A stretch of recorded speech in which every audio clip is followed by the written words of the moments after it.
Student কেমন আছো? I hope প্রত্যেকে শুধু ভালো না ভীষণ ভালো আছো। স্ক্রিনের উপরে আই হোপ প্রত্যেকে শতকরা বা পার্সেন্টেজ চ্যাপ্টার একটা কোশ্চেন দেখা যাচ্ছে, তাই না?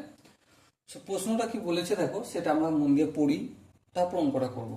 কি বলেছে দেখো, 0.08% of 120% of 50,000 is equal to option 1, 2, 3, 4 রয়েছে। ওকে, চলো শুরু করি অঙ্কটা। মুদ্রা কথা হচ্ছে 50,000-এর 120%, তার আবার 0.08% সমান কত, সেটা আমাকে বলতে হবে। এই তো, চলো প্রথমে 50,000 এর কত পার্সেন্ট? 120%। এর আবার কত পার্সেন্ট? 0.08%। ওকে, করতে শুরু করি। প্রথমে আমি 50,000টা লিখলাম। এর ম্যাথমেটিক্যালি কি লেখা হয়? ইন্টু 120%-এর জায়গায় কি লিখবো? ভগ্নাংশে কনভার্ট করলে 100 বাই, আবার এর আছে, এর মানে এখানে ইন্টু দেবো। এবার দেখো 0.08, 0.08টা লিখলাম। হ্যাঁ ঠিক।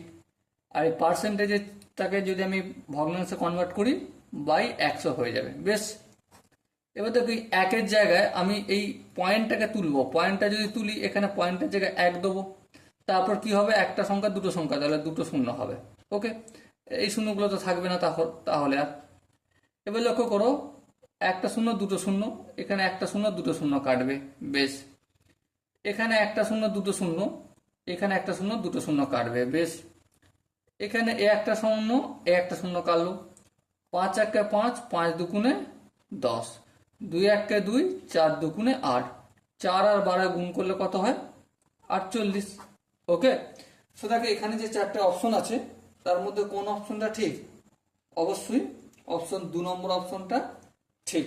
Okay, so dear student, I hope প্রত্যেকের বোঝা গেছে বা করতে পেরেছো। যদি কোনো জায়গায় বুঝতে অসুবিধা থাকে, ডাউট থাকে, কনফিউশন থাকে, তাহলে কমেন্টে জানাও। ওকে, সো দেখা হচ্ছে পরবর্তী সেশনে। ততক্ষণ পর্যন্ত ভালো থেকো, সুস্থ থেকো এবং জয় হিন্দ।